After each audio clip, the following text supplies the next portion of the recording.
नमस्कार, आपका स्वागत है। आप देख रहे हैं न्यूज 18। मैं हूं आपके साथ पूजा सचदेवा। इंदौर से खबर है, सोनम से गोविंद राखी नहीं बंधवाएंगे। इस वक्त का बड़ा अपडेट, रक्षाबंधन पर सोनम से गोविंद नहीं मिलेंगे।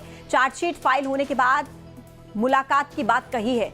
इस वक्त की बड़ी खबर आप तक पहुंचा रहे हैं। कल रक्षाबंधन का त्योहार है और इस बीच बड़ा अपडेट ये कि गोविंद सोनम से राखी नहीं बंधवाएंगे। रक्षाबंधन पर सोनम से मिलने भी नहीं जाएंगे गोविंद। ये बड़ा अपडेट इस वक्त का आप तक पहुंचा रहे हैं। राजा हत्याकांड के बाद जिस तरीके से गोविंद लगातार सामने आए, पहले आपने तस्वीरें भी देखी थी कि राजा के परिवार के साथ कंधे से कंधा मिलाते नजर आए। हालांकि बाद में कुछ ऐसी भी तस्वीरें सामने आई जब राजा के परिवार के लोगों की तरफ से गोविंद पर ही आरोप लगाए गए कि गोविंद भी साथ में मिला हुआ है। इस बीच अब अपडेट यह है कि कल रक्षाबंधन का त्योहार है। एक इंतजार था इस बात का कि क्या गोविंद अपनी बहन सोनम से राखी बंधवाने के लिए जाएंगे शिलोंग, क्या रक्षाबंधन का त्योहार सोनम के साथ मनाएंगे गोविंद। लेकिन अब इसको लेकर क्लियर हो गया है कि रक्षाबंधन के त्योहार पर नहीं मिलेंगे सोनम से।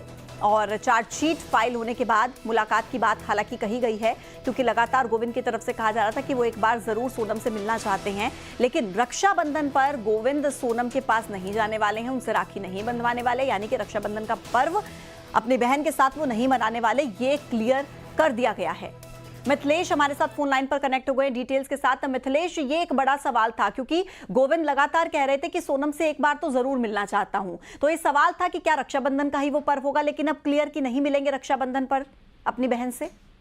गोविंद का कहना है कि इस रक्षाबंधन तो मैं नहीं मिलूंगा, क्योंकि इस रक्षाबंधन तक चार्जशीट फाइल नहीं हुई है। उन्होंने कहा है कि जांच पूरी होकर चार्जशीट फाइल होने वाली थी।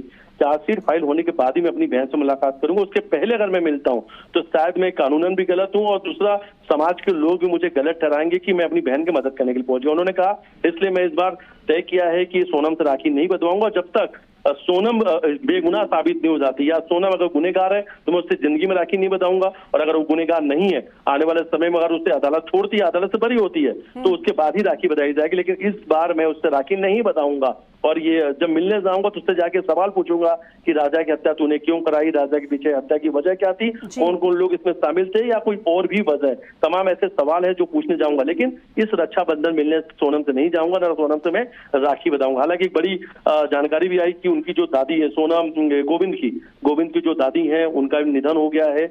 और जब से सोनम गिरफ्तार हुई थी उसके बाद से वो सदमे में थी, बीमार चल रही थी, और आज सुबह 4 बजे उनका निधन हो गया है। ये गोविंद ने जानकारी दी है कि दादी का निधन हो गया, पूरा परिवार घर में है। फिलहाल सोनम को लेकर एक बड़ा अपडेट है कि सोनम से इस बार गोविंद राखी नहीं बंधवाएंगे, यानी भाई बहन का रिश्ता खत्म होता हुआ नजर आ रहा है। शुक्रिया आपका मिथिलेश डिटेल्स के लिए। तो कुल मिलाकर अब गोविंद ये कह रहे हैं कि चार्जशीट जब तक दाखिल नहीं होती तब तक वो सोनम से नहीं मिलेंगे, उसके बाद ही सोनम से मुलाकात होगी। और उससे पहले क्योंकि कल रक्षाबंधन का पर्व है तो रक्षाबंधन का पर्व बहन के साथ नहीं मनाएंगे। आगे